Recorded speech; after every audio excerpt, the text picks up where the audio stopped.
ஹல்லேலூயா. உற்சாகமா சொல்லலாமா? ஹல்லேலூயா. இந்த நாளிலே ஒவ்வொருவரையும் அநாதி தீர்மானத்தின்படி முன்குறித்து கர்த்தர் கூட்டி வந்து சேர்த்திருக்கிறார். நிச்சயமாகவே அந்த நோக்கத்தையும் திட்டத்தையும் நிறைவேற்றி திரும்பி அனுப்புவார். உணர்ந்தவர்களாக இந்த வேளையில் கண்களை மூடி ஒரு விசையாய் தேவன் இடைபடும்படியாக, தேவன் பேசும்படியாக கர்த்தரை நோக்கி நாம் பார்க்க போகிறோம். வல்லபிதாவே, அப்பா, இந்த அருமையான வேலைக்காய் நன்றி செலுத்துகிறோம் ஆண்டவரே. அப்பா, இந்த அருமையான வேலையிலும் ஆண்டவரே பிள்ளைகளோடு நீங்கள் இடைபடும்படியாய் ஜெபிக்கிறேன் ஆண்டவரே. நீங்கள் பேசும்படியாய் ஜெபிக்கிறேன் ஆண்டவரே. எந்த நோக்கத்துக்காக பிள்ளைகளை இந்த வேலையில் அப்பா இங்கே கூட்டி வந்து சேர்த்து இருக்கிறீங்களோ அப்பா, அந்த நோக்கத்தையும் திட்டத்தையும் அப்பா நிறைவேற்றும்படியாய் ஜெபிக்கிறேன் ஆண்டவரே. அடியேன் அல்ல, அடியனை மறைத்து நீங்கள் வெளிப்படும்படியாய் ஜெபிக்கிறேன் ஆண்டவரே. என்னென்ன வார்த்தைகளே அப்பா பிள்ளைகளுக்காய் நீங்கள் வைத்திருக்கிறீங்களப்பா, அது திட்டமும் தெளிவுமா அடியேன் பேச கிருபை தரும்படியாக ஜெபிக்கிறேன் ஆண்டவரே. அதுக்கு விரோதமாக எழும்புகிற எல்லா காரியத்தையும் நீங்கள் நிர்மூலமாக்கி போடும்படியாக ஜெபிக்கிறேன் ஆண்டவரே. மறைத்து கொள்ளுங்க ஆண்டவரே, நீங்கள் வெளிப்படுங்க ஆண்டவரே. ஸ்தோத்திரம் ஆண்டவரே. பிள்ளைகளோடு நீங்கள் பேசுங்க ஆண்டவரே. அப்பா, இருதயத்திலே அப்பா ஊடுருவி போகத்தக்கதான வார்த்தைகளா இருக்க என் தகப்பன் நீங்கள் கிருபை பாராட்டும்படியாக ஜெபிக்கிறேன் ஆண்டவரே. உடைய கரத்தில் இந்த நேரத்தை ஒப்பு கொடுத்து ஜெபிக்கிறேன். உடைய ஆளுக்குள்ள ஒப்பு கொடுத்து ஜெபிக்கிறேன். இயேசு கிறிஸ்துவின் மூலம் ஜெபிக்கிறேன் நல்ல பிதாவே, ஆமேன். இன்றைய நாளுக்காக காத்திருந்த பொழுது கர்த்தர் கொடுத்ததான வார்த்தை எடுத்தவர்கள் வாசிக்கலாமே. ஏசாயா தீர்க்கதரிசியின் புஸ்தகம் 60வது அதிகாரம் 22வது வசனத்தை. சின்னவன் 1000-உம் சிறியவன் பலத்த ஜாதியுமாவான், கர்த்தராகிய நான் ஏற்ற காலத்தில் இதை தீவிரமாய் நடப்பிப்பேன். சின்னவன் 1000-ஆய் மாறுவான், சிறியவன் பலத்த ஜாதியுமாய் மாறுவான். கர்த்தராகிய நான் ஏற்ற காலத்துல இதை தீவிரமாய் நான் நடப்பேன். குயிக்கா நடக்கும். ஏற்ற காலம். ஆனா எப்போ நடக்கும் தெரியுமா? ஏற்ற காலம். அவருக்கு ஏற்ற காலம்தான். நம்ம நினைக்கிற காலம் அல்ல, நம்முடைய சித்தம் அல்ல. ஒரு வேளை திங்க் பண்ணலாம், உடனே நடந்தா ஒரு வேளை நல்லா இருக்குமேன்னு சொல்லி கூட நம்ம திங்க் பண்ணலாம். ஆனாலும் ஏற்ற காலம் வரும் பொழுது கர்த்தர் அதை தீவிரமாய் நடத்தி கொடுப்பார். சீக்கிரமா எப்படி நடக்குதுன்னே தெரியாது. சீக்கிரமாய் குயிக்கா எல்லாமே சொப்பனம் போல கண்ணு மூடி கண்ணை திறக்கிறக்குள்ள எல்லாம் நடந்து முடிஞ்சிடும். கர்த்தர் அப்படியான காரியங்களை செய்ய அவர் வல்லவரா இருக்கிறார். இந்த நாளிலே கர்த்தர் கூட்டி வந்திருக்கிறாரா? நிச்சயமாகவே கர்த்தர் இந்த வார்த்தைகளோட உங்களோட பேச போகிறார், உங்களோட இடைப்பட போகிறார். நிச்சயமாய் உங்களுடைய வாழ்விலும் இந்த காரியம் நிச்சயம் நிறைவேறும். தீவிரமாய் அவர் செய்ய வல்லவரா இருக்கிறார். எல்லா காரியத்தையும் ஏற்ற நேரத்தில் நீங்க யோசிக்கிற நேரம் அல்ல, ஏற்ற நேரத்துல கர்த்தர் அதை தீவிரமாய் நடத்தி கொடுக்க வல்லவரா இருக்கிற வேத வசனங்கள் சில காரியங்கள் இப்படியாய் சொல்லுகிறது. வாசிக்கலாமே.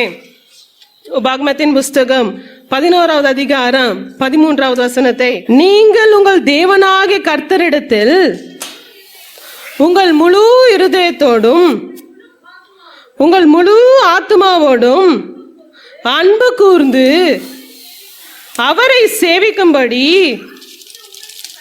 நான் இன்று உங்களுக்கு கற்பிக்கிற என் கற்பனைகளுக்கு கீழ்ப்படிந்தால் நீ உன் தானியத்தையும் உன் திராட்சை ரசத்தையும் உன் எண்ணெயையும் சேர்க்கும்படிக்கு நான் ஏற்ற காலத்தில் உங்கள் தேசத்தில் முன்மாரியையும் பின்மாரியையும் பெய்ய பண்ணுவேன். இங்க பாருங்க, உன்னுடைய முழு இருதயத்தோடு உன்னுடைய முழு ஆத்மாவோடு அன்பு கூர்ந்து அவரையே சேவிக்கும்படி அவர் கற்பிக்கிற கற்பனைகளை கை கொள்ளும்படி இருப்பீர்களானால் ஏற்ற காலத்தில் அவர் காரியங்களை வாய்க்க செய்ய வல்லவராக இருக்கார். ஒருவேளை ஏற்ற காலம் என்று யோசிக்கும் பொழுது அந்த பீரியட் ரொம்ப டஃப் தான். நம்ம ஏற்க காலம் என்னன்னா, நாளைக்கு நடந்தா நல்லா இருக்குமே, இந்த காரியம் இன்னைக்கே நடந்துச்சுன்னா, நம்ம யோசிக்கிற காரியம் இன்னைக்கே நடந்துச்சுன்னா ஒருவேளை நல்லா இருக்குமே என்று சொல்லி நம்ம யோசிக்கலாம். ஏற்ற காலம், தேவன் வைத்திருக்கிற காலம், அது உண்மையாகவே ரொம்ப டஃப் தான். ஆனா அந்த காலகட்டங்களில் எப்படி இருக்கணும்? நம்ம முழு உள்ளத்தோடு அவரில் அன்பு கூறுகிற பிள்ளைகளா இருக்கும் பொழுது அந்த ஏற்ற காலத்துல கர்த்தர் எல்லாவற்றையும் செய்ய வல்லவரா இருக்கிறார். எல்லாவற்றையும் செய்வார். எப்படி மாறும்னு தெரியாது. எல்லா சூழ்நிலையும் அப்படியே தலைகீழாய் மாறிவிடும். நிச்சயமாகவே மாறும். அந்த நம்பிக்கையோடு காத்திருக்க வேண்டும். நமக்கு டைமிங் எல்லாம் அவருக்கு நாம சொல்ல முடியாது. டைமிங் அவர் குறிக்கிறது தான். அவர் ஏற்ற காலம் என்று வைக்கும்போது ஒரு நாள் கூட இருக்கலாம், ஒரு மாசம் இருக்கலாம், ஒரு வருடங்கள் இருக்கலாம், நமக்கு தெரியாதே.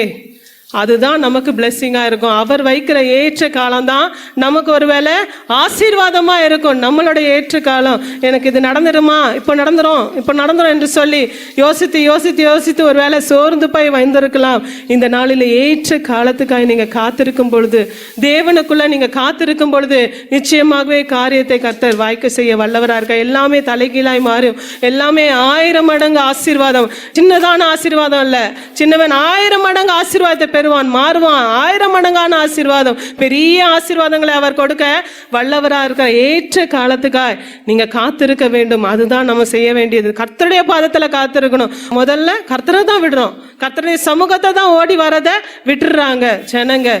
ஏற்ற காலம் உண்மையாகவே அது டஃப் தான். ஆனாலும் கர்த்தருக்குள்ள நீங்க நிலைத்து நிற்கும் போது அந்த ஏற்ற காலத்துல எப்படி போகுதுன்னே தெரியாது. எல்லாமே அழகாய் உருண்டு போய்விடும். யோசித்து பாருங்க, இந்த ஏற்ற காலம் உங்களுடைய காலகட்டங்களிலே வந்திருக்கிறதா? இன்னும் வரலனாலும் கர்த்தருடைய கரத்தை பிடித்து கொள்ளுங்க, கர்த்தருடைய பாதத்தை பிடித்து கொள்ளுங்க. கர்த்தருடைய சமூகத்துல தேடி ஓடி வரத நிறுத்தாதீங்க. முறுமுறுக்கிறதுனால எந்த பிரயோஜனமும் இல்லை, புலம்புவதனால எந்த பிரயோஜனமும் இல்லை. ஏற்ற காலத்துல தீவிரமாய் சீக்கிரமாய் ஏற்ற காலம் அவர் குறித்திருக்கிற காலம் வரும்பொழுது அது தீவிரமாய் கர்த்தர் செய்து முடிக்க வல்லவரா இருக்கிறார். தேவ பிள்ளைகளே, சோர்ந்து போகாதீங்க. கர்த்தரை பற்றி கொள்ள மறவாதீங்க. கர்த்தருடைய சமூகத்துல ஓடி வர மறக்காதீங்க. கர்த்தருடைய வார்த்தைகளை கேட்க, கர்த்தருடைய வார்த்தைகளை வாசிக்க மறக்கவே செய்யாதீங்க. கர்த்தரை விட்டுட்டீங்கன்னா ஒன்றுமே உங்களுடைய வாழ்க்கையில வரவே செய்யாது. இன்றைய நாளில நாம் நிலைத்து நிற்கிறோம்னா அது உண்மையாகவே அவருடைய சுத்த கிருபைதான். அவர் இல்லைன்னா உண்மையாகவே நாம் ஜீரோ தான். நீங்க ஜீரோ தான். அவர் இருக்கிறதுனால தான் இன்றைய நாள் நாம் இந்த உலகத்துல நிலைத்து நிற்க முடிகிறது. எத்தனை காரியங்கள், எத்தனை போராட்டங்கள், எத்தனை பிரச்சனைகள். அப்படியே உங்களுடைய வாழ்க்கை திரும்பி பாருங்க. எனக்கு எதுவுமே செய்யல ஆண்டவர்னு யாருமே சொல்லவே முடியாதுங்க. அவ்வளவான காரியங்கள், அவ்வளவு மகத்தான காரியங்களை கர்த்தர் செய்து கொண்டேதான் இருக்கிறார். கிடைக்காததை நினைத்து ஒரு வேளை சோர்ந்து போய் இந்த நாளிலே வந்திருக்கலாம். ஏற்ற காலம் என்று ஒன்று உண்டு. கர்த்தர் வைத்திருக்கிற காலம் என்று ஒன்று உண்டு. நிச்சயமாகவே அந்த காலத்துல கர்த்தர் தீவிரமாய் செய்ய வல்லவரா இருக்கிறார். தீவிரமாய் எல்லா காரியத்தையும் செய்ய வல்லவரா இருக்கிறார். அவளுடைய கரத்துல அடங்கி இருக்க வேண்டும். இன்னொரு வேத வசனம் இவ்வாறாக சொல்லுகிறத வாசிக்கலாமே. ஆபகு தீர்க்கதரிசியின் புஸ்தகம் 2வது அதிகாரம் 3வது வசனத்தை. குறித்த காலத்துக்காக தரிசனம் இன்னும் வைக்கப்பட்டு இருக்கிறது, முடிவிலே அது விளங்கும், அது பொய் சொல்லாது, அது தாமதித்தாலும் அதற்கு காத்திரு, அதற்காக காத்திரு. குறித்த காலத்துக்காக தரிசனம் இன்னும் வைக்கப்பட்டிருக்கிறது.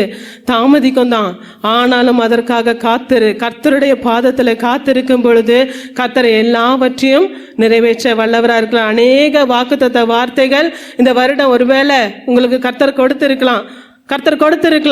யோசித்து பாருங்க.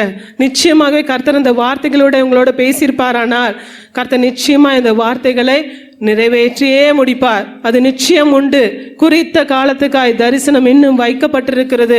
அது தாமதித்தாலும் நிச்சயமாய் நிறைவேறும். உங்களுக்கு ஒரு வார்த்தை கொடுத்திருக்கிறாரா? தாமதித்து கொண்டே இருக்கிறதா? ஒருவேளை டிலே ஆகிக்கொண்டே இருக்கிறதா?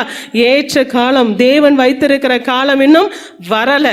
தேவன் ஒரு குறித்த காலத்துக்காய் நிச்சயமாகவே வைத்திருப்பார். குறித்த காலம், அவர் நியமித்து வைத்திருக்கிற ஒரு காலம் ஒன்று உண்டு. அவர் கொடுக்கும் பொழுது அது ரொம்ப ஆசீர்வாதமா இருக்கும். அவர் நியமித்த காலத்துக்கு முன்பாக எதையாவது பெற்றுக்கொள்ளணும்னு நினைத்தோன்னா நிச்சயமாகவே அது பிளெஸிங்கா இருக்கவே இருக்காது. அவரோட போராடி பெற்றுக்கொள்ளுகிற காரியங்கள் எதுவும் உண்மையாகவே பிளெஸிங்கா இருக்காது. குறித்த காலத்துக்காக நிச்சயமாகவே காத்திருக்கும் பொழுது, ஏற்ற காலம் வரும் பொழுது கர்த்தர் எல்லாவற்றையும் தீவிரமாய் அவர் நடத்தி முடிக்க வல்லவரா இருக்கிறார். சங்கீதங்களின் புஸ்தகம் 126 சங்கீதம் 1ஆம் வசனம் இவ்வாறாக சொல்லுகிறது, வாசிக்கலாமே. சீயோனின் சிறையிருப்பை கர்த்தர் திருப்பும் பொழுது அது சொப்பனம் காண்பது போல இருந்தோம் என்று சொல்லி இந்த வேத வசனம் சொல்லுகிறது. உண்மையாகவே சிறையிருப்பு மாறும் பொழுது அது உண்மையாகவே அது சொப்பனம் காண்பது போல காணப்படும். சொப்பனம் காண்பது போல, எப்படி தூங்கி முழிச்சோன்னு அது காணாம போயிருமோ அப்படியா ஒவ்வொருத்தருடைய சிறையிருப்பு ஒவ்வொரு காரியங்களும் திருப்பும் பொழுது அது அப்படியே மாறுதலாய் முடிகிறதை பார்க்க முடிகிறது. நிச்சயமாகவே கர்த்தர் இந்த காரியத்துல ஜெயமாய் முடிய பண்ணுவார். சீக்கிரத்துல தீவிரமாய் கர்த்தர் செய்து முடிக்க வல்லவரா இருக்கிறார். நிச்சயமாகவே செய்வார். கலங்க வேண்டியதில்லை, தவிக்க வேண்டியதில்லை. இந்த காரியம் எப்படிதான் முடியும் என்று சொல்லி நீங்க யோசிக்க வேண்டியதே இல்லை. நிச்சயமாகவே தீவிரமாய் கர்த்தர் நடத்தி கொடுக்க வல்லவரா இருக்கிறார். ஏற்ற காலத்துக்காய் காத்திருக்கும் பொழுது தீவிரமாய் கர்த்தர் இறங்கி செயல்பட வல்லவரார். உங்களுடைய வாழ்க்கையில என்னென்ன காரியங்களுக்காய் நீங்க காத்திருக்கிறீங்க அப்படியே யோசித்து பாருங்க. அநேக காரியங்களை பெற்றிருக்கிறீங்களே கூட, அநேக காரியங்கள், யோசிக்காத காரியங்கள் கூட கர்த்தர் கொடுத்திருக்கிறாரு. ஏற்ற காலம் என்று வரும்பொழுது நிச்சயமாகவே கர்த்தர் எல்லாவற்றையும் கொடுக்க வல்லவரா இருக்கார். தீவிரமாய் அதை அவர் செய்து முடிக்க வல்லவரா இருக்கிறார். ஏசாயா தீர்க்கதரிசி மூலமாக கர்த்தர் கொடுத்த வார்த்தைகள் தான் இந்த வார்த்தைகள். ஏசாயா தீர்க்கதரிசி மூலமா ஒரு தீர்க்க தரிசனமான வார்த்தைகளாய் இந்த ஏசாயா 60வது அதிகாரத்துல நாம் பார்க்கணும். ஒவ்வொரு வசனங்களும் தீர்க்க தரிசனமாய் முன் உரைத்த வார்த்தைகளாய் இந்த வார்த்தைகள் காணப்படுகிறது. அடிமைத்தனங்களை சிக்குவாங்க, அவங்க திரும்ப வருவாங்க, இஸ்ரவேல் ஜனங்களுக்கு இப்படியான ஆசீர்வாதங்கள் வரும் என்று சொல்லி அநேக காரியங்களை இந்த ஏசாயா தீர்க்கதரிசி அழகாய் சொல்லி இருக்கிறாரு. நிச்சயமாகவே ஏற்ற நேரத்துல உங்களுடைய வாழ்க்கையிலும் ஏற்ற நேரம் குறித்த காலம் என்று வரும் பொழுது கர்த்தர் தீவிரமாய் இறங்கி செயல்பட வல்லவரா இருக்கிறார். என்ன காரியமா இருந்தாலும் இந்த காரியம் எப்படி என்று சொல்லி ஒருவேளை நீங்க யோசித்து இந்த நாளிலே ஆகுமா, இது முடியுமா, இது நடக்குமா என்று சொல்லி யோசித்து இந்த நாளில நீங்க கடந்து வந்திருக்கலாம். ஏற்ற காலம் என்று வரும் பொழுது கர்த்தர் தீவிரமாய் உங்களுக்காய் நடத்த வல்லவரா இருக்கிறார். அவருடைய பாதத்துல காத்துருங்க. முழு இருதயத்தோடு அவர் இல்ல அன்பு கூறுகிற பிள்ளைகளாய் காணப்படணும். முழு இருதயத்தோடு அவரை நோக்கி கூப்பிடுகிற பிள்ளைகளாய் காணப்படணும். இன்னொரு வசனம் எவ்வாறாக சொல்லுகிறது, வாசிக்கலாமே. உபாகமத்தின் புஸ்தகம் 11வது அதிகாரம் 13 மற்றும் 14வது வசனத்தை. நீங்கள் உங்கள் தேவனாகிய கர்த்தரிடத்தில் உங்கள் முழு இருதயத்தோடும் உங்கள் முழு ஆத்மாவோடும் அன்பு கூர்ந்து அவரை சேவிக்கும்படி நான் இன்று உங்களுக்கு கற்பிக்கிற என் கற்பனைகளுக்கு கீழ்ப்படிந்தால் நீ உன் தானியத்தையும் உன் திராட்சரசத்தையும் உன் எண்ணெயையும் சேர்க்கும்படிக்கு நான் ஏற்ற காலத்தில் உங்கள் தேசத்தில் முன்மாரியையும் பின்மாரியையும் பெய்ய பண்ணி மிருக ஜீவன்களுக்காக உன் வெளிகளிலே புல் முளைக்கும்படி செய்வேன். நீ சாப்பிட்டு திருப்தி அடைவாய் என்கிறார். உன் தானியத்தையும் திராட்சரசத்தையும் உன் எண்ணெயையும் சேர்க்கும்படிக்கு நான் ஏற்ற காலத்துல உங்கள் தேசத்துல முன்மாரியை பின்மாரியையும் பெய்ய பண்ணுவேன். நீ செய்ய வேண்டியது என்ன தெரியுமா? முழு இருதயத்தோடு முழு ஆத்மாவோடும் அன்பு கூர்ந்து அவரை சேவிக்கும்படி நான் இன்று உங்களுக்கு கற்பிக்கிற என் கற்பனைகளிலே கீழ்ப்படிந்தீர்கள். ஆனால் இந்த ஆசீர்வாதங்கள் எல்லாம் ஏற்ற காலத்துல ஒன்றிலும் குறைவுபடாதபடி ஏற்ற காலத்துல இந்த ஆசீர்வாதங்கள்லாம் உனக்கு நான் கொடுப்பேன் என்று சொல்லி கர்த்தர் வாக்குரைக்கிறவராய் காணப்படுகிறார். என்னென்ன காரியங்களில குறைவுபட்டவர்களாய் ஒருவேளை நீங்க காணப்படலாம், என்னென்ன காரியங்களிலே குறைவுபட்டவர்களாய் நீங்க காணப்பட்டாலும் முழு இருதயத்தோடு அவரில் அன்பு கூறுகிற பிள்ளைகளாய் நீங்க காணும் பொழுது, அவருடைய கற்பனைகளை கை கொள்ளுகிற பிள்ளைகளாய் நீங்க காணும் பொழுது, நீங்க இருக்கும் பொழுது நிச்சயமாகவே கர்த்தர் உங்களுக்கு தேவையான எல்லா ஆசீர்வாதங்களையும் கொடுக்க வல்லவரா இருக்கிறார். சோர்ந்து போகாதீங்க. அந்த ஏற்ற காலம் வரும் வரைக்கும் காணப்படுகிற எல்லா சூழ்நிலையும் கண்டு சோர்ந்து போகாதீங்க, துவண்டு போகாதீங்க, கலங்கி ஒருவேளை கவலையோடு கண்ணீரோடு காணப்படாதீங்க. கர்த்தருடைய பாதத்துல உங்களுடைய ஒவ்வொரு விண்ணப்பங்களையும் நீங்க வைக்கும் பொழுது நிச்சயமான அந்த ஏற்ற காலத்துல அவர் தீவிரமா எல்லா காரியத்தையும் செய்ய வல்லவரா இருக்கிறார். இன்னொரு வேத வசனம் எவ்வாறாக சொல்லுகிறது, வாசிக்கலாமே. 1 பேதுருவின் புஸ்தகம் 5வது அதிகாரம் 5 மற்றும் 6ஆம் வசனத்தை. ஆகையால் ஏற்ற காலத்தில் தேவன் உங்களை உயர்த்தும்படிக்கு அவருடைய பலத்த கைக்குள்ள அடங்கி இருங்கள்.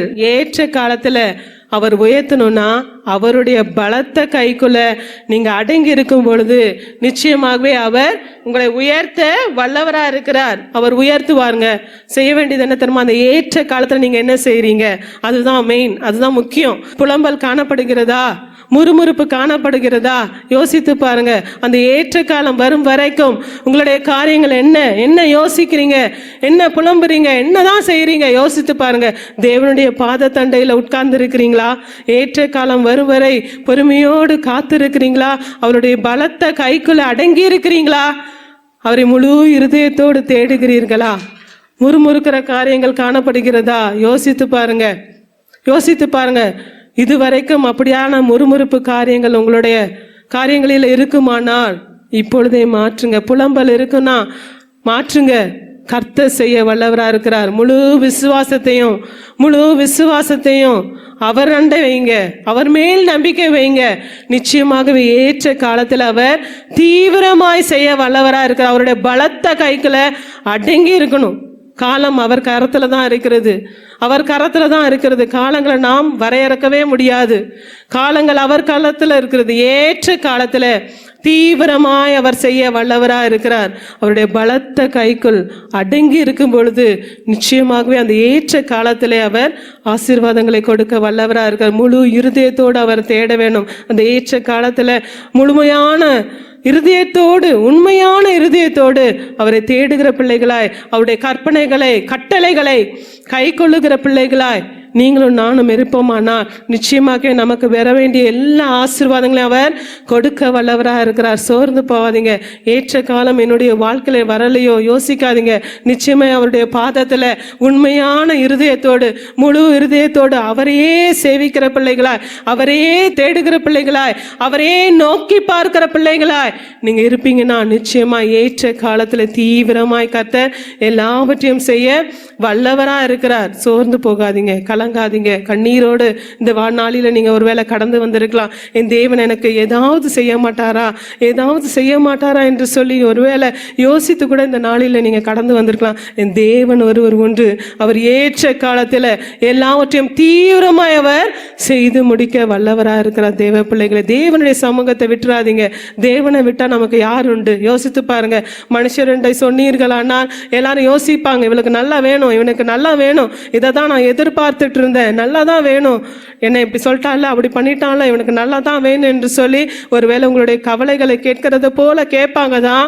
ஆனா பின்னாடி போய் பேசுகிற ஜனங்களாய் தான் ஜனங்க காணப்படுவாங்கங்க. எல்லாவற்றையும் குறித்து தேவனுடைய சமூகத்தில் உங்களுடைய விண்ணப்பங்களை ஏறெடுக்கும் பொழுது நிச்சயமாகவே கர்த்தர் ஏற்ற காலத்துல உதவி செய்ய வல்லவரா இருக்கிறார். டைம்லி ஹெல்ப்பர் அவர் சகாயருங்க. டைம்லி ஹெல்ப்பர் அவர் உதவி செய்ய வல்லவரா இருக்கிறார். நிச்சயமாகவே செய்வார்.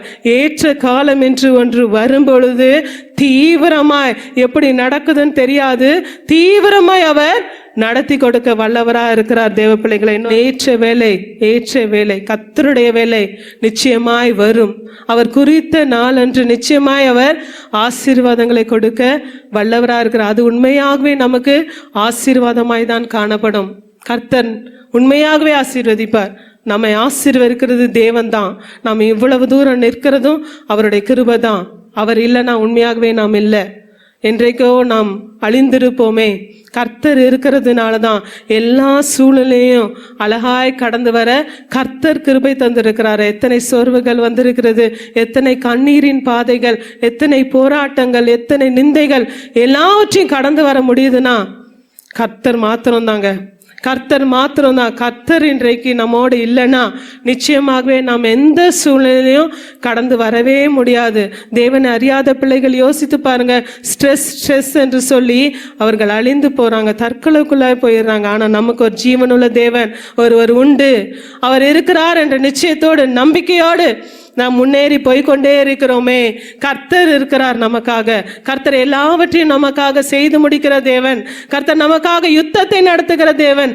எந்த சூழ்நிலை இந்த நாளில் நீ கடந்து வந்தாலும் சரி, எப்பேற்பட்ட சூழ்நிலையா இருந்தாலும் நிச்சயமாக ஏற்ற காலத்துல தீவிரமாய் கர்த்தர் எல்லா காரியத்தையும் செய்ய வல்லவரா இருக்கிறார். ஏற்ற காலம் வரும்பொழுது நிச்சயமாய் தீவிரமாய் அவர் இறங்கி செய்வாருங்க. எப்படி நடக்கும் தெரியாது. சொப்பனம் காண்பது போலதான் காணப்படும். சொப்பனம் போலதான் இருக்கும். இந்த சூழ்நிலையெல்லாம் மாறுமா என்று சொல்லி கூட ஒருவேளை யோசிக்கலாங்க. நிச்சயமாய் மாறும், நிச்சயமாய் மாறும்.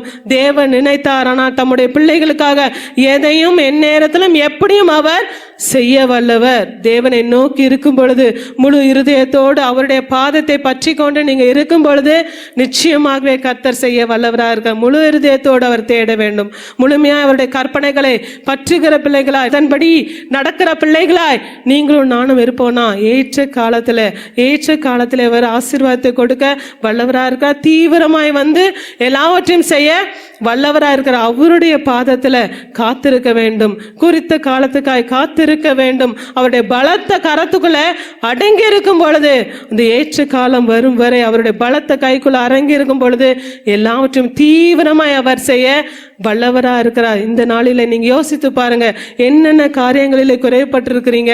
யோசித்து பாருங்க, அவருடைய கற்பனைகளை உண்மையாய் கை கொள்ளுகிறீர்களா? முழு இருதயத்தோடு அவரை தேடுகிற பிள்ளைகளாய் காணப்படுறீங்களா? பலத்த கரத்துக்குள்ள அடங்கி இருக்கிறீங்களா? யோசித்து பாருங்க. இந்த காரியங்கள் எல்லாம் யோசித்து பார்த்து உங்களை நீங்களே அனலைஸ் பண்ணி என்னென்ன காரியங்களில் என்னென்ன மாற்றம் வரணுமோ, எந்தெந்த காரியங்களை நீங்க சேஞ்ச் ஆகணுமோ அந்த காரியங்களெல்லாம் நீங்க மாற்றும் பொழுது, அந்த ஏற்ற காலம் வரும் பொழுது கர்த்தர் ஆசீர்வாதத்தை கொடுக்க வல்லவரா இருக்கிறார். தீவிரமாய் வந்து செயல்பட வல்லவரா இருக்கிற அந்த பீரியட்ல ஒருவேளை முறுமுறுப்போடு புலம்பலோடு நீங்க காணப்படுவீங்கன்னா நிச்சயமாகவே கர்த்தர் செயல்படவே முடியாது. நிச்சயமாகவே கர்த்தர் செயல்படவே முடியாது. தேவனுடைய பிள்ளைகள் முதலாவது செய்வது புலம்பல் தான். எனக்கு ஆண்டவர் என்னத்தை செஞ்சார்? நான் ஆண்டவரை தேடி ஓடி போனேனே, எனக்கு ஆண்டவர் என்னத்தை தான் செஞ்சிருக்கிறார்? எனக்கு ஒண்ணுமே செய்யலையே. நான் வாரந்தோறும் சர்ச்சுக்கு போறேன், பைபிள் வாசிக்கிறேன், ஜெபிக்கிறேன், எல்லாம் தானே நான் செய்யறேன். எனக்கு கர்த்தர் என்ன செய்கிறார் என்று சொல்லிதான் அநேக தேவ பிள்ளைகளுடைய வாயிலிருந்து கேட்கிற காரியமாய் காணப்படுகிறது. அப்படி இல்லவே இல்லை. இம்மட்டும் நடத்தி வந்த பாதைகளை நினைத்து பார்த்தோம்னாலே நம்ம பெரிய நன்றியுள்ளவர்களாய் காணப்படணுங்க. இம்மட்டுமாய் நடத்தி வந்த பாதைகளை நாம் அப்படியே திரும்பி பார்த்து ஒவ்வொரு காலகட்டங்களிலும் நாம் யோசித்து பார்த்தோம்னா கூட அதற்கே நாம் நன்றியுள்ளவர்களாய் காணப்படணும். கிடைக்காததை நினைத்து நினைத்து புலம்புவதினால அழுவதினால எந்த பிரயோஜனமும் இல்லை. கர்த்தர் செய்த மகத்தான காரியங்களை நினைத்து துதிக்கிற பிள்ளைகளாய் காணப்படணும். ஒருவேளை குறைகள் காணப்படுதுன்னா ஒருவேளை உங்களுடைய என்னுடைய குறைகளாய் காணப்படும். ஒருவேளை உங்களுடைய என்னுடைய குறைகளாக கூட இருக்கலாம். நாம் ஒருவேளை தோல்விகளோடு நாம் காணப்படுறோம்னா, ஒருவேளை தேவையில்லாத காரியங்களில் சிக்கி கொண்டு இருக்கிறோம்னா எல்லாம் நம்மளுடைய தவறுதலாக தான் இருக்கும். கர்த்தர் அப்படி நடத்துகிற தேவன் அல்ல. இஸ்ரவேலை ஆசீர்வதிப்பு தான் கர்த்தருக்கு பிரியம். இஸ்ரவேல் ஆசீர்வாதமா இருக்கணும். தேவனுடைய பிள்ளைகள் ஆசீர்வாதமா இருக்கணும். அதுதான் தேவனுடைய விருப்பமாய் காணப்படுகிறது. ஒருவேளை அதில் குறைப்பட்டவர்களாய் நீங்க காணப்படுவீங்கன்னா நிச்சயமாகவே நீங்க தான் உங்களை அனலைஸ் பண்ணி என்னென்ன காரியங்களிலே நான் சேஞ்சஸ் கொண்டு வரணும், என்னென்ன காரியங்களிலே நான் மாற்றங்களை கொண்டு வரணும், என்னென்ன காரியங்களிலே நான் என்னை சரிப்படுத்தி கொள்ள வேண்டும் என்று சொல்லி நீங்க தாங்க யோசித்து கொள்ளணும்.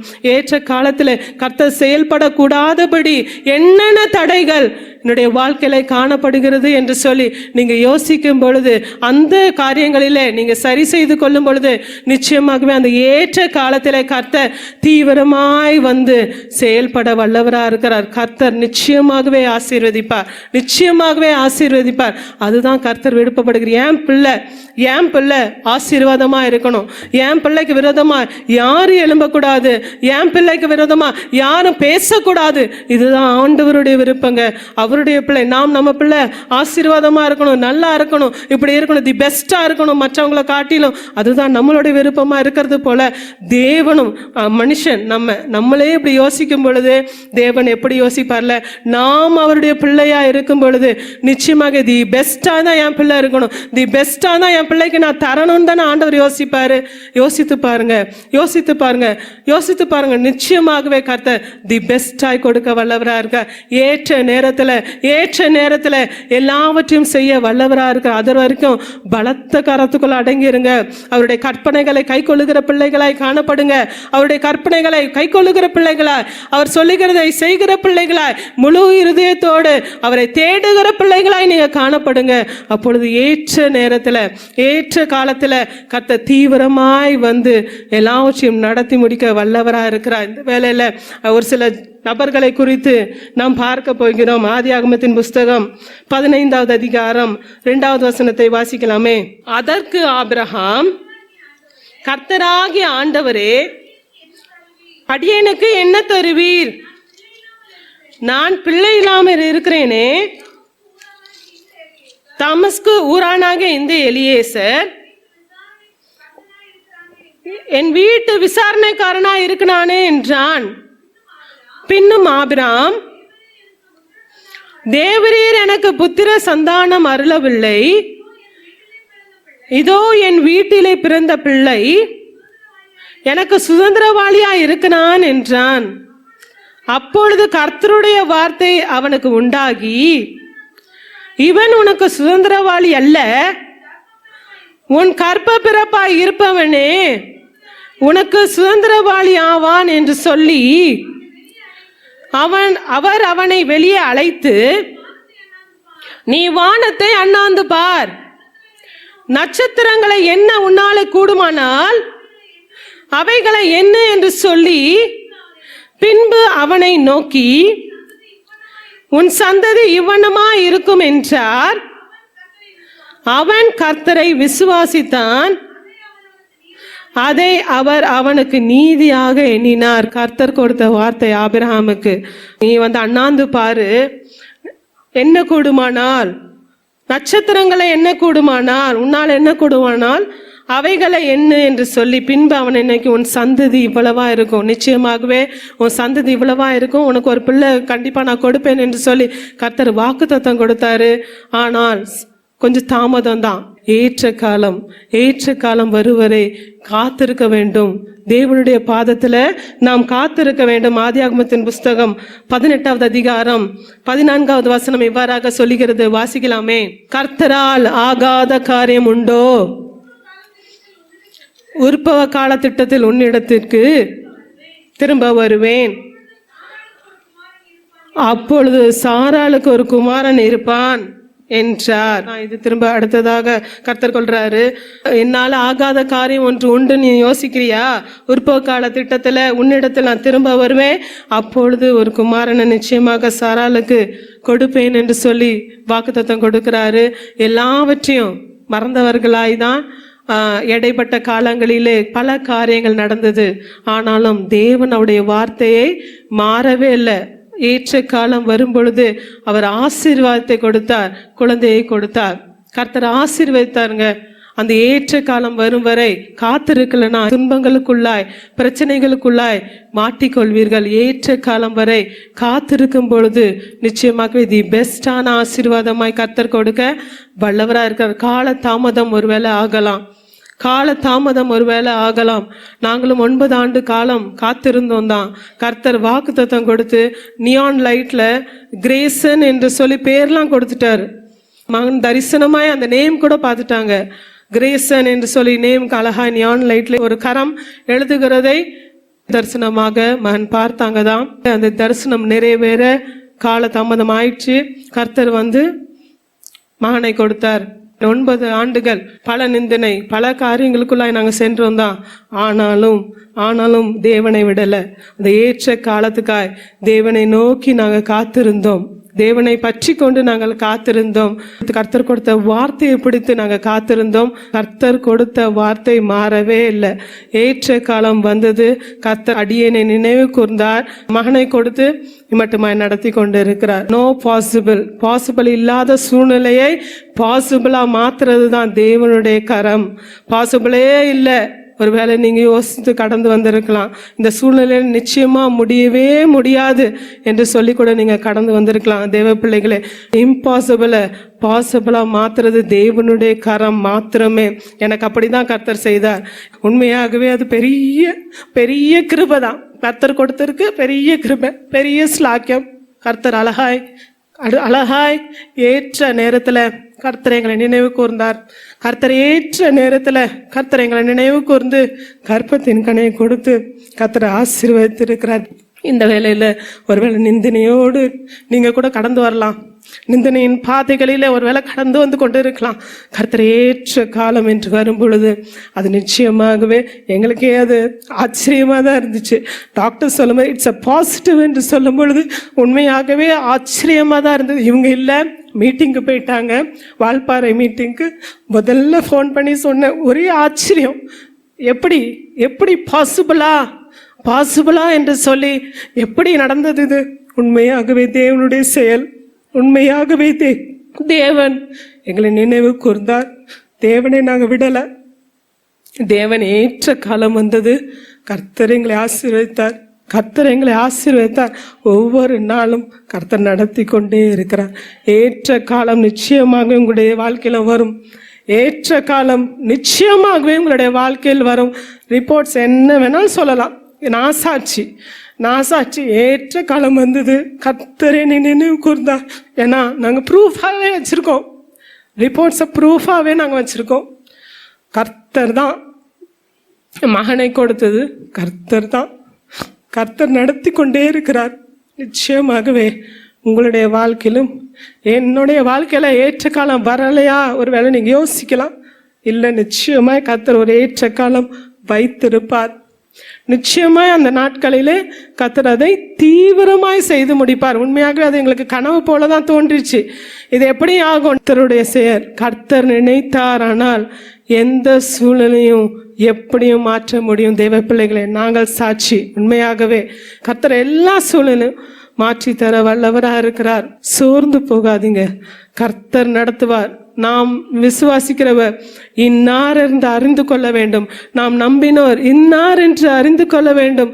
மற்றவர்களோடு இருக்கிறவரை காட்டிலும் நம்மோடு இருக்கிறவர் அவர் பெரியவருங்க. நம்மோடு இருக்கிறவர் சர்வ வல்லமையுள்ள தேவன். எல்லா சூழ்நிலையும் மாற்ற வல்லவர். எல்லா காரியத்தையும் ஜெயமாய் முடிக்க அவர் வல்லவர். அவருடைய பாதத்துல நீங்க இருக்கணும். கர்த்தர் விருப்பப்படுகிறது அதுதான். எத்தனை சூழ்நிலைகள் கடந்து வந்தாலும் என் பிள்ளை என்னோடு இருக்கணும். நாம் விருப்பப்படுகிறது அதானே. என் பிள்ளை என் பேச்சை கேட்கணும், என் பிள்ளை என்னோட இருக்கணும், அதுதானே நாம் விருப்பப்படுவோம்ல. தேவனும் விருப்பப்படுகிறது அதுதான்.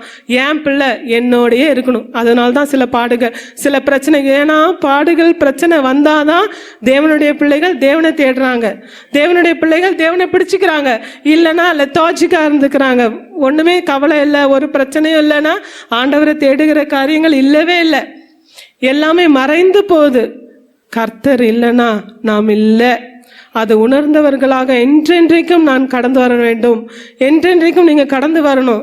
முன்குறித்து இருக்கிறார். யாரும் சும்மாலாம் அழைத்து வரப்படவே இல்லைங்க. கர்த்தர் முன்குறித்து ஒவ்வொருவரையும் அழைத்து கொண்டு வந்து கொண்டே இருக்கிறார். உண்மையாகவே கர்த்தர் அழைத்து வந்திருக்கிறார்னா உண்மையா அதுல ஒரு நோக்கம் உண்டு, அதோட சித்தம் உண்டு. நிச்சயமாகவே நடத்த வல்லவருங்க. என்ன காரியமா இருந்தாலும் நிச்சயமாய் அவர் ஏற்ற காலத்தில் அதை தீவிரமாய் செய்ய வல்லவரா இருக்கிறார். அவருடைய பலத்த கரத்துக்குள்ள அடங்கிருங்க. அவருடைய பலத்த கரத்துக்குள்ள அடங்கிருங்க. அவரை விட்டுறாதீங்க. அவருடைய கரம் உங்களை பிடிச்சுக்கிட்டோம். எப்பொழுதுமே அவரோடு சார்ந்து இருக்கிற பிள்ளைகளாய் நீங்க காணப்படுங்க. எப்பொழுதுமே அவரோட சஞ்சரிக்கிற வாழ்வு பெறுகிற பிள்ளைகளாய் காணப்படுங்க. எப்பொழுதுமே துதிக்கிற பிள்ளைகளாய் காணப்படுங்க. உங்களுடைய வாயிலிருந்து முறுமுறுத்தல் வேண்டாம். வேண்டவே வேண்டாம். கர்த்தர் இருக்கிறார். எல்லாவற்றையும் பார்த்து கொள்வார். எனக்காக யாவும் செய்து முடிக்கிற தேவன். அடிக்கடி எனக்கு நினைவுக்கு வருகிற வார்த்தை அதுதான்.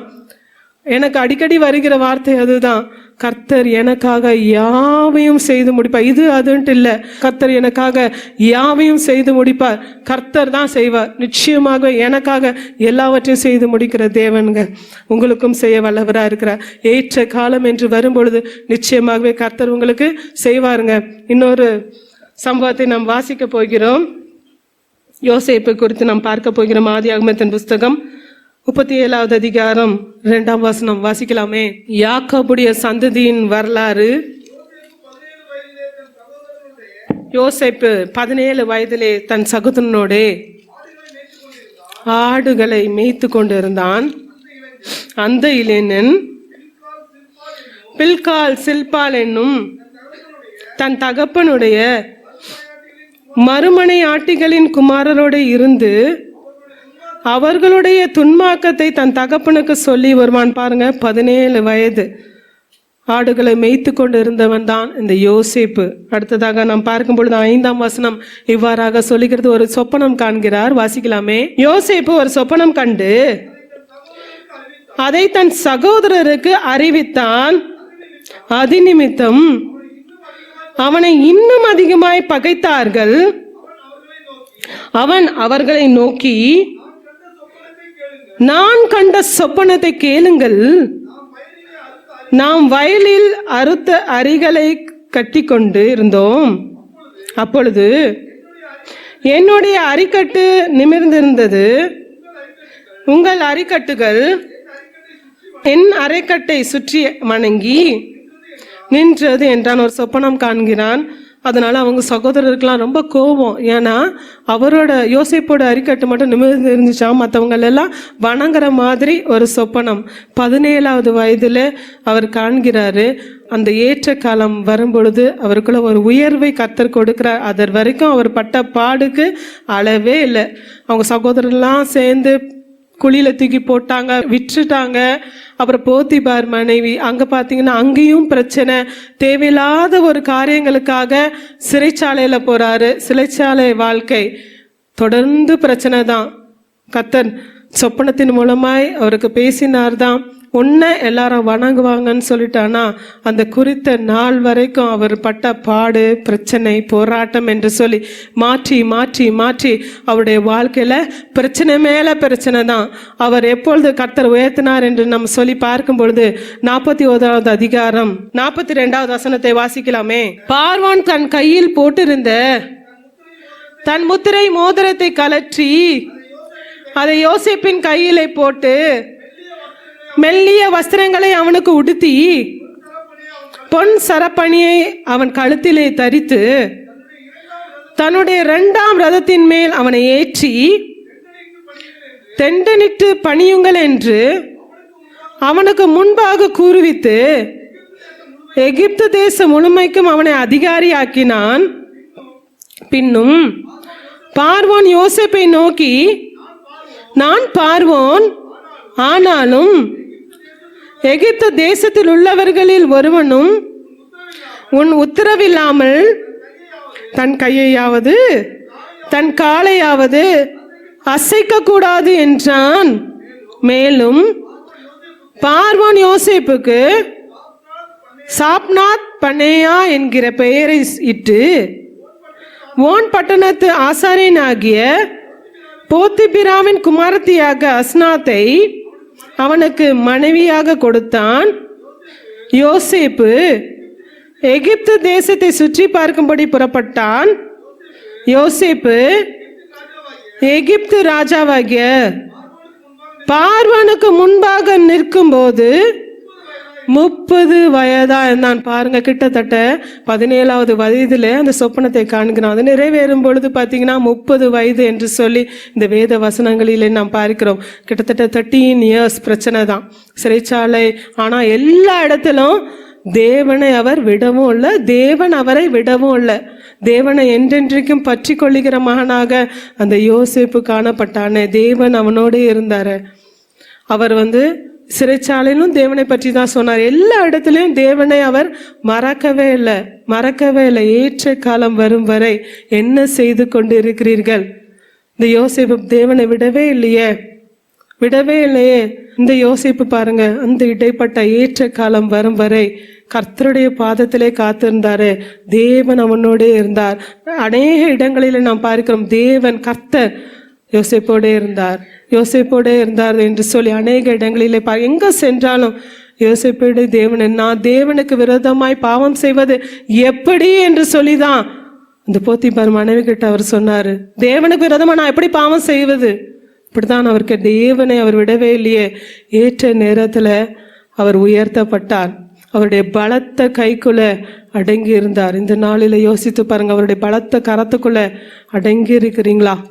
அவர் மேல முழு இருதயத்தோடு அன்பு செலுத்துகிற பிள்ளைகளாய் காணப்படுகிறீங்களா?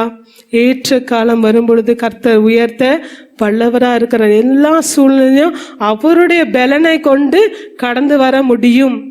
அவருடைய பலனை கொண்டு கடந்து வர முடியும். இல்லைன்னா நம்மளால கடந்து போகவே முடியாது. பிரச்சனைகளை கடந்து போக முடியுமா? தேவன் இல்லைன்னா நிச்சயமா முடியாது. தேவனுடைய பலன் இருந்தால் ஒழிய நாம் எந்த பிரச்சனையோ, எந்த போராட்டத்தையோ, எந்த நிந்தனையோ நாம் கடந்து போக முடியவே முடியாது. தேவனுடைய வார்த்தைகள் நமக்கு பலனுங்க. தேவனுடைய வார்த்தைகள் உண்மையாகவே நமக்கு பலப்படுத்துகிற காரியமாய் காணப்படுகிறது. தேவனுடைய வார்த்தையில பலப்படுகிற பிள்ளைகளாய் நீங்க காணப்படுறீங்களா? யோசித்து பாருங்க. தேவனை பற்றி கொள்ளுகிற பிள்ளைகளாய் காணப்படுறீங்களா? எப்பொழுதுமே தேவனோடு இருக்கிற வாழ்க்கை உங்களுக்கு காணப்படுகிறதா? சோர்ந்து போறீங்களா? முறுமுறுக்கிறீங்களா? யோசித்து பாருங்க. நிச்சயமாகவே கர்த்தர் எல்லாவற்றையும் ஏற்ற காலத்துல செய்ய வல்லவரா இருக்கு. அந்த யோசேப்பை உயர்த்தின தேவன் நிச்சயமாகவே கர்த்தர் எல்லா காரியத்திலும் ஒரு உயர்வை கொடுக்க வல்லவரா இருக்கிறார். அதர் வரைக்கும் அவருடைய பலத்த கரத்துக்குள்ள அடங்கிருங்க. ஏற்ற காலம் நிச்சயமாய் வரும். அவர் வைத்திருக்கிற காலம் நிச்சயமாய் வரும். சோர்வுகளை களைந்து போடுங்க, கண்ணீரை களைந்து போடுங்க. முறுமுறுப்பு வேண்டாம், புலம்பல் வேண்டாம், எதுவுமே வேண்டாம். கர்த்தருடைய பாதத்தில் தேவன் நிச்சயமாக செய்வார் என்று நம்பிக்கையோடு காத்திருக்கும் பொழுது, ஏற்ற காலம் வரும் பொழுது தீவிரமாய் குவிக்காய் அதை செய்து முடிக்க வல்லவராக இருக்க. அவனுடைய சூழ்நிலையில மாற்றம் வரும்பொழுது எல்லாமே கட நடந்துச்சு. எப்படி நடந்துச்சுன்னே தெரியல. தீவிரமாய் கர்த்தர் செயல்களை நடத்தினாரே. தீவிரமாய் செய்து அவன் திடீர்னு எப்படி இதெல்லாம் நடந்ததுன்னு கூட யோசித்திருக்கலாம்.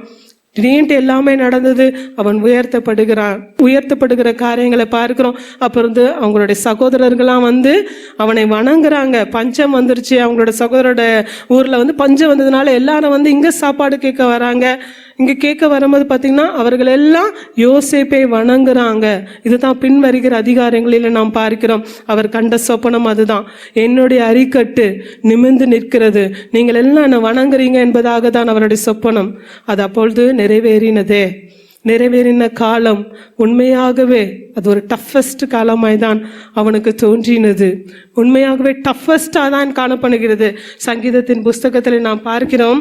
105வது சங்கீதம் 19வது வசனம் இவ்வாறாக சொல்லுகிறது. வாசிக்கலாமே. கர்த்தர் சொன்ன வார்த்தை நிறைவேறும் அளவும்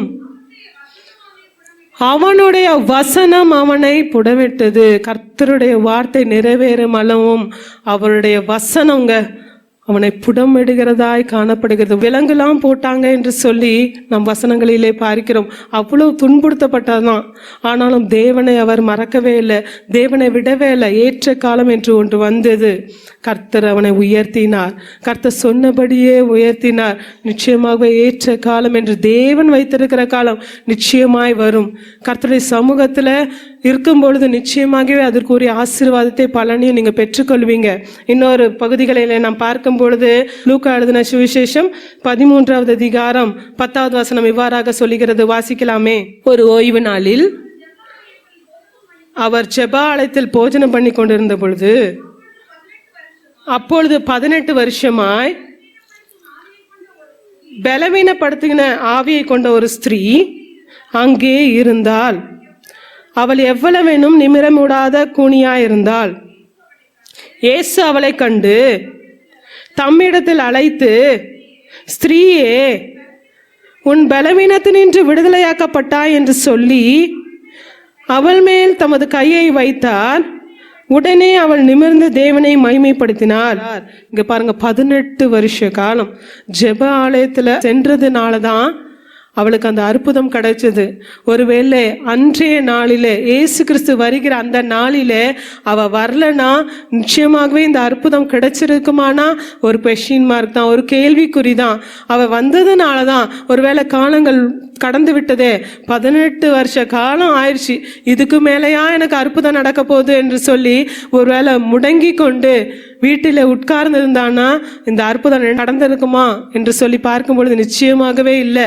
அன்றைய நாள் அந்த அற்புதத்தை அவ மிஸ் பண்ணியிருப்பாளே, கிடைச்சிருக்காதே அந்த அற்புதம். அவ வந்ததுனாலதான், தேவனுடைய சமூகத்துல அவ காத்து இருந்ததுனாலதான், அனுதினம் எப்பொழுதுமே வருவான்ற மாதிரி தான் இதுல போட்டிருக்குல்ல.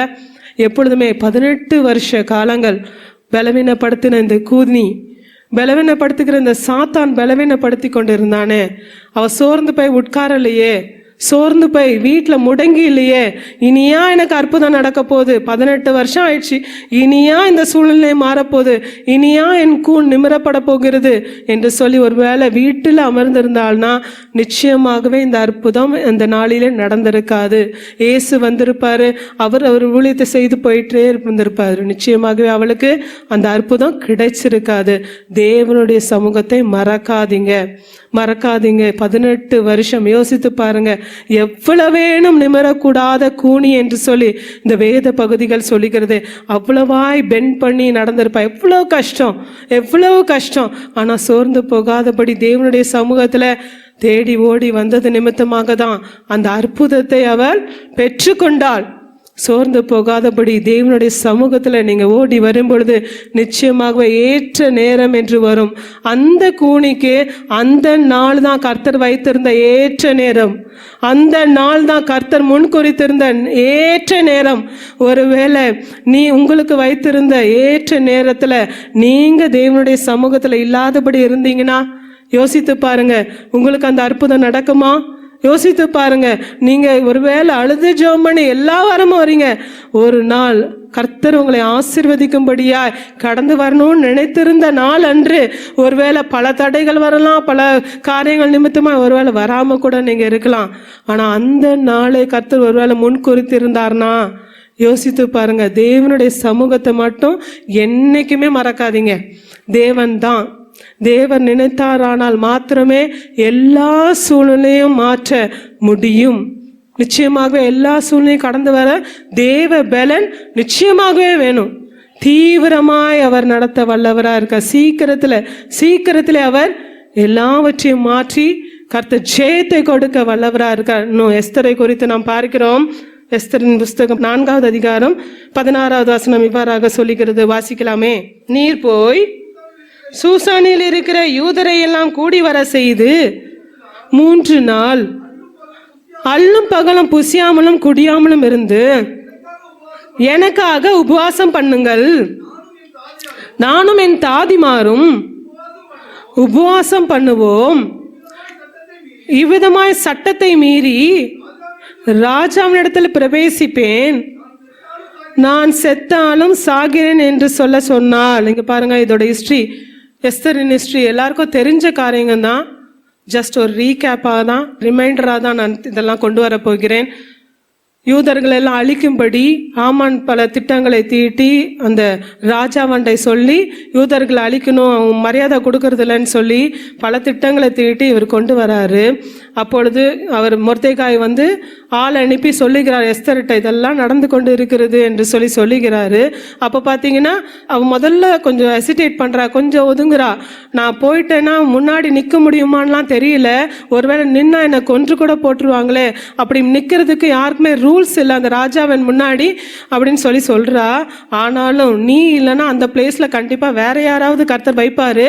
ஆனாலும் நீ உனக்கு கொடுத்த, ஒருவேளை நீ இன்னைக்கு ராஜாத்தியா இருக்கியன்னா அது வந்து ஒருவேளை தேவனுடைய பிளான் இதுக்காக கூட இருக்கலாம். உன்னுடைய குலத்தை அழிக்காதபடி கர்த்தர் உன்னை நியமித்து அந்த இடத்துல கூட்டி கொண்டு போயிருக்கலான்னு சொல்லி அவரோட எச்சரிப்பின் சத்தமாய் அவர் சொல்லுகிறாரு. உடனே அவ வந்து சரி ஓகேன்னு சொல்லிட்டு நான் செத்தாலும் சாகிறேன், 3 நாள் உபவாசத்தை நியமிங்கன்னு சொல்லிட்டு அதை சொல்லி அனுப்புறா. யாருமே முன்பாகலாம் போக முடியாது. அந்த ராஜா வந்து ஆர்டர் கொடுத்தாதான் முன்னாடி போய் பேச முடியும், கொடுக்கலன்னா பேசவே முடியாது, யாரும் முன்னாடி போய் நிற்கவே முடியாது. 3 நாள் கழித்த பிறகுதான் அந்த 5ஆம் அதிகாரம் 1ஆம் வசனம் சொல்லுகிறது பார்க்கிறோம். 3ஆம் நாளிலே எஸ்தர் ராஜவஸ்திரம் தரித்து கொண்டு ராஜ அரண்மனையின் உள்முற்றத்தில் ராஜா கொலுவிருக்கும் ஸ்தானத்துக்கு எதிராக வந்து நின்றால் ராஜா அரண்மனை வாசலுக்கு எதிராக கொலு மண்டபத்தில் ராஜஸ்தானத்திலே வீற்றிருந்தான். ராஜா ராஜஸ்திரியாக எஸ்தர் இடத்திற்கு நிற்கிறதை கண்டபோது அவளுக்கு அவன் கண்களில் தயை கிடைத்ததினால் ராஜா தன் கையில் இருக்கிற பொற்செங்கோலை எஸ்தர் இடத்தில் நீட்டினான். அப்பொழுது எஸ்தர் கிட்ட வந்து செங்கோலின் நுனியை தொட்டாள். ராஜா அவளை நோக்கி, எஸ்தர் ராஜாத்தியே, உனக்கு என்ன செய்ய வேண்டும்? நீ கேட்கிற மன்றாட்டு என்ன? நீ ராஜ்யத்தின் பாதி மட்டும் கேட்டாலும் உனக்கு கொடுக்கப்படும் என்றான். இங்க பாருங்க, அப்படியே யோசித்து போய் நின்று ராஜாவிடத்துல சொல்லுறா, விண்ணப்பத்தை வைக்கிறா. யோசித்து தான் போறா. ஃபர்ஸ்ட் டைம் பண்ணும் போது பாத்தீங்கன்னா, ஆனா நான் ஒரு விருந்து வைக்க போறேன், நீங்க விருந்துக்கு வரணும்னு தான் சொல்றா. ஆமானையும் கூட்டிட்டு வரணும்னு சொல்றா. அடுத்ததா திரும்ப அந்த விருந்து முடிகிறது. என்ன நடக்க போகுதுன்னு அவளுக்கு தெரியாது. அவ ஜெபம் பண்ணிட்டா, விட்டுட்டா. ஆனா கர்த்தர் கிரியைகளை நடப்பித்தே கொண்டே இருந்தார். அங்க பாருங்க, தூக்கமே வரல. அப்போ உடனே வாசிக்கலாமே 6வது அதிகாரம் 1வது வசனத்தை. அந்த ராத்திரியிலே ராஜாவுக்கு நித்திரை வராதபடியினால் கால வர்த்தமானங்கள் எழுதியிருக்கிற நடபடி புஸ்தகத்தை கொண்டு வர சொன்னான். அது ராஜ சமூகத்தில் வாசிக்கப்பட்டது. தூக்கம் வரல, கர்த்தர் தூக்கம் வர விடல. பாருங்க, தூங்காதபடி இருந்ததுனாலதான் அந்த புஸ்தகத்தை கொண்டு வான்னு சொல்றாரு. உடனே அதுல வாசிக்கிறாங்க என்ன நடந்துச்சு என்று சொல்லி ஒவ்வொரு காரியங்களையும் வாசிக்கும் பொழுது அந்த மொர்தெகாய்க்கு என்ன செய்தோம் என்று சொல்லும் பொழுது ஒண்ணுமே செய்யலன்னு சொல்றாங்க. என்ன நடக்கும், இதெல்லாம் நடக்குமா நடக்காதா, எஸ்தருக்கு ஒண்ணுமே தெரியாது. ஏற்ற காலம் என்று ஒன்று வந்தது. அவளுடைய ஜெபத்துக்கு பதில் வந்தது. 3 நாள் உபவாசித்தாள். உபவாசிக்க சொன்னா, நானும் உபவாசிக்கிறேன்னு சொன்னா. அப்படியே அவளுடைய உபவாச ஜெபத்துக்கு பதில் வந்தது.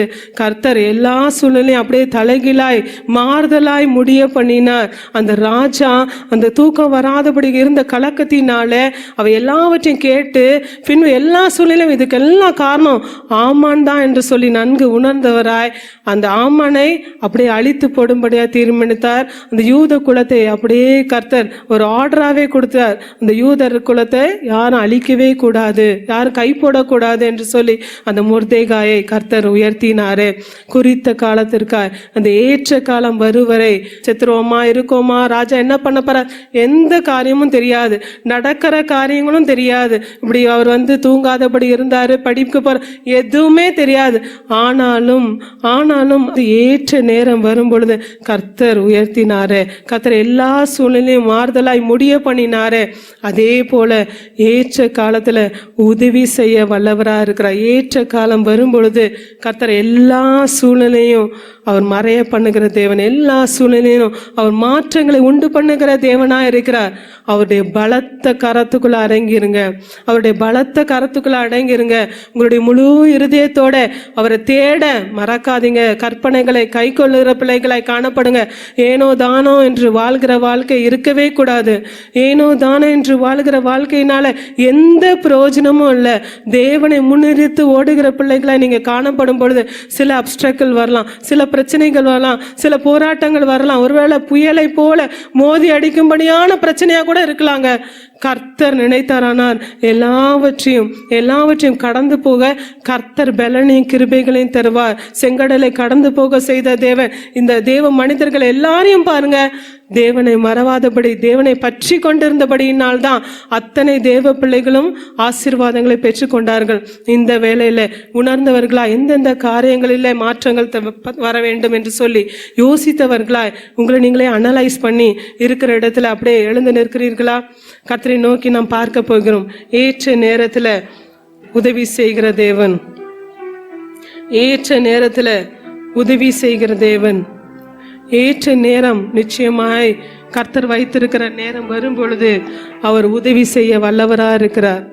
ஏற்ற நேரம் வரும் பொழுது அவர் உதவி செய்ய வல்லவரா இருக்கிறார். தேவ பிள்ளைகளே, எனக்கு ஒரு முடிவே வரலையே, எத்தனை காலம்தான் இன்னும் நான் காத்திருக்கிறது, எத்தனை காலம்தான் இன்னும் நான் காத்திருக்கிறது, எத்தனை சூழ்நிலை, எத்தனை போராட்டம். ஒருவேளை இந்த நாளிலே கடந்து வந்திருக்கிறீங்களா? ஏற்ற நேரம் வழுந்தும் பொழுது கர்த்தர் உதவி செய்ய வல்லவராக இருக்க. எத்தனை ஏற்ற நேரங்களில எத்தனை நாட்கள் உங்களை உதவி செய்திருக்கிறாரு. அதை மறக்காதீங்க. கர்த்தர் நேற்றும் இன்றும் என்றும் மாறாதவர். அவர் வார்த்தையை கொடுத்திருக்கிறாரா, நிச்சயமாகவே அது நிறைவேறாமல் திரும்பி அவர்கிட்ட போகவே செய்யாது. நிச்சயமாகவே அவர் நிறைவேற்ற வல்லவராக இருக்கிறார். இந்த வேளையில உணர்ந்தவர்களாக, ஏற்ற நேரம் எனக்கு உதவி செய்த கிருபை, சோர்ந்து போன நேரம் என்னை தாங்கி கொண்ட கிருபை என்று சொல்லி உணர்ந்தவர்களாய் நாம் பாடப்போகிறோம். ஏற்ற நேரம் எனக்கு உதவி செய்த கிருபை, சோர்ந்து போன நேரம் என்னை தாங்கி கொண்ட கிருபை, ஏற்ற நேரம் எனக்கு உதவி செய்த கிருபை, சோர்ந்து போன நேரம் என்னை தாங்கி கொண்ட கிருபை, கிருபையே கிருபையே கிருபையே தேவ கிருபையே கிருபையே கிருபையே கிருபையே தேவ கிருபையே. தோல்வியான நேரத்துல நாம் கலங்கி நின்ற போதெல்லாம், நாம் திகைத்து நின்ற போதெல்லாம் நம்மை தேடி வந்தாரே, நம்மை தேடி வந்து கிருபை அழைத்திருக்கிறாரே. நான் இருக்க மகளே என்று சொல்லி, நான் இருக்க மகனே என்று சொல்லி அழகாய் நம்மை கரம் பற்றி நடத்தினாரே. இந்த வேளையில திகைத்து கண்ணீரோடு கலங்கி நிற்கிறீர்களா? இந்த வேளையில அந்த கிருபையை நோக்கி பாருங்க. ஏற்ற நேரத்தில் உதவி செய்ய வல்லவர் அவர், உதவி செய்ய வல்லவர் அவர். உணர்ந்தவர்களாக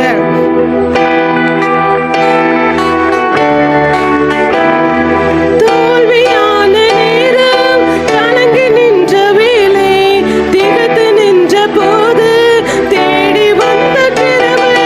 தோல்வியான நேரம் கலங்கி நின்ற வேளை, திகைத்து நின்ற போது தேடி வந்த கிருபை. நான் திகைத்து நின்ற போது தேடி வந்த கிருபை, நான் திகைத்து நின்ற போது தேடி வந்த கிருபை. ஏற்ற நேரம் எனக்கு உதவி செய்த கிருபை, சோர்ந்து போன நேரம் என்னை தாங்கி கொண்ட கிருபை, ஏற்ற நேரம் எனக்கு உதவி செய்த கிருபை, சோர்ந்து போன நேரம் என் தாங்கி கொண்ட கிருபை. மனமுடைந்த நேரம், நொறுங்கி போன வேளை, நாம் கதறி அழுத போது நான் இருக்கேன் மகளே என்று சொல்லி அணைத்து கொண்ட அந்த கிருபை, அணைத்து கொண்ட அந்த கிருபை. மனமுடைந்து பாரத்தோடு அவரை நோக்கி பார்க்கும் பொழுது எத்தனை வார்த்தைகள், எத்தனை வார்த்தைகள் ஆதரவாய் கடந்து வந்தது. ஆதரவாய் நம்முடைய தேவன் கடந்து வந்தாரே. எனக்கு ஆதரவாய் யாராவது கடந்து வருவார்களா என்று சொல்லி திகைத்து நின்ற போது, கதறி அழுத போது, எனக்கு யாருமே இல்லையே, என்னுடைய துக்கத்தை கேட்க யாராவது இருக்காங்களா என்று சொல்லி நீங்க கதறி அழுத போதெல்லாம் அனைத்த கிருபை, அனைத்த கிருபை, ஏற்ற நேரத்தில் உதவி செய்த கிருபை. உணர்ந்தவர்களாக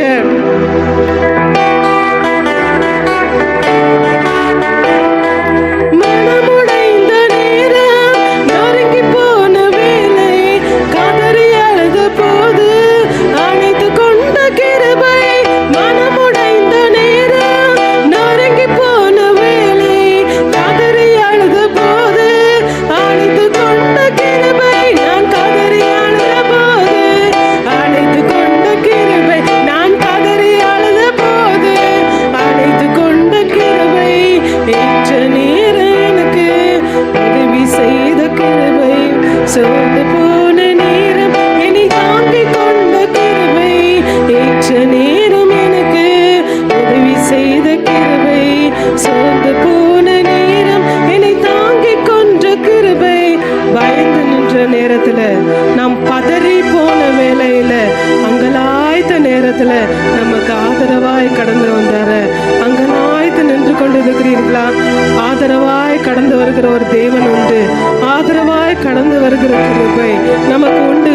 ஏற்ற நேரத்தில் டைம்லி ஹெல்ப்பர், அவர் தான் நமக்கு டைம்லி ஹெல்ப்பர். ஏற்ற நேரத்துல உதவி செய்ய வல்லவர், ஏற்ற நேரத்துல எல்லாவற்றையும் செய்ய வல்லவர். உணர்ந்தவர்களாக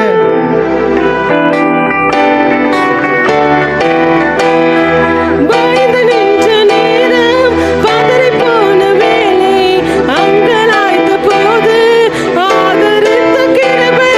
பயந்து நின்ற நேரம், பதறி போன வேளை, அங்கலாய்த்த போது ஆதரித்த கிருபை. நான் அங்கலாய்த்த போது ஆதரித்த கிருபை, நான் அங்கலாய்த்த போது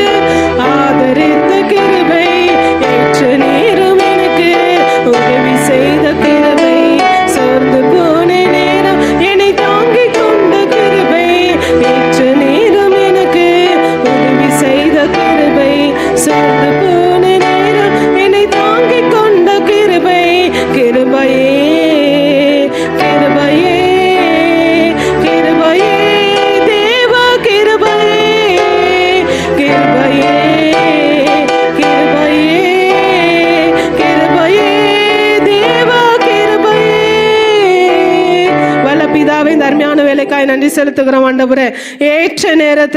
ஏற்ற நேரத்துல தீவிரமாய் செய்கிற தேவன், தீவிரமாய் நடப்பிக்கிற தேவன், இந்த வேலையில நீங்க இறங்கும்படியாய் ஜெபிக்கிறேன் ஆண்டவரே. ஏற்ற நேரத்துல பிள்ளைகளுக்கு உதவி செய்யும்படியாய் ஜெபிக்கிறேன் அப்பா. என்னென்ன காரியங்களுக்காய் நம்முடைய சமூகத்துல இந்த நாளிலே அப்பா கடந்து வந்திருக்கிறாங்களோ, ஜெபிக்கிறாங்களோ ஆண்டவரே, அந்த காரியங்களிலே ஏற்ற நேரத்துல தீவிரமாய் நீங்க நடத்தி கொடுக்கும்படியாக ஜெபிக்கிறேன் அப்பா. என் கர்த்தர் நீங்க தீவிரமாய் கடந்து வரும்படியா நடத்தி கொடுக்கும்படியாக ஜெபிக்கிறேன். சோர்வுகளை கடந்து போடுங்க ஆண்டவரே, கண்ணீரை நீக்கி போடுங்க ஆண்டவரே. விண்ணப்பத்தை கேட்கிற தேவன், கண்ணீரை காண்கிற தேவன், இந்த வேளையில கலக்கத்தோடு திகைத்து நின்ற பாதையிலே என் தகப்பன் நீங்க வழியாய் கடந்து வரும்படியாக ஜெபிக்கிறேன் அப்பா. வழி இதுவே, இதில் நடவுங்கள் என்று சொல்லுகிற சத்தம் பிள்ளைகளுடைய காதுகளில் துணிக்கும்படியாக ஜெபிக்கிறேன் அப்பா. நீங்க உதவி செய்யும்படியாக ஜெபிக்கிறேன். எந்தெந்த காரியத்துல திகைத்து போல் வழி தெரியாமல் நிக்கிறாங்களோ அப்பா, அந்த காரியத்துல வழியை உண்டாக்கி தரும்படியாக ஜெபிக்கிறேன் அப்பா. அப்பா ஸ்தோத்திரிக்கிறோம் ஆண்டவரே. எந்தெந்த காரியங்களில மாற்றங்களை நீங்க தரணும் ஆண்டவரே, அந்தந்த காரியங்களில ஒப்பு கொடுக்கிற இந்த பிள்ளைகள் ஒப்பு கொடுக்கிற இந்த வேலையில மாற்றங்களை தரும்படியாக ஜெபிக்கிறேன் அப்பா. பொறுமையோடு உம்முடைய சமூகத்துல அப்பா, அப்பா பலத்த கரத்துக்குள்ள அப்பா அடங்கி இருக்கத்தக்கதான கிருபைகள் அப்பா பிள்ளைகளுக்கு நீங்க தரும்படியாக ஜெபிக்கிறேன் அப்பா. ஸ்தோத்திரிக்கிறோம் ஆண்டவரே. முழுமையா உம்முடைய கரத்துல ஒப்பு கொடுக்கிறேன். பொறுப்படுத்தி வழிநடத்துங்க. இயேசு கிறிஸ்து மூலம் ஜெபிக்கிறேன் நல்ல பிதாவே, ஆமென். கர்த்தராகிய இயேசு கிறிஸ்துவினுடைய கிருபை, பிதாவாகிய தேவனுடைய அன்பு, பரிசுத்த ஆவியானவருடைய ஐக்கியம் இப்பொழுது சதா காலம் அனைவரோடு கொண்டு தீமாய் நிலைத்திருப்பதாக.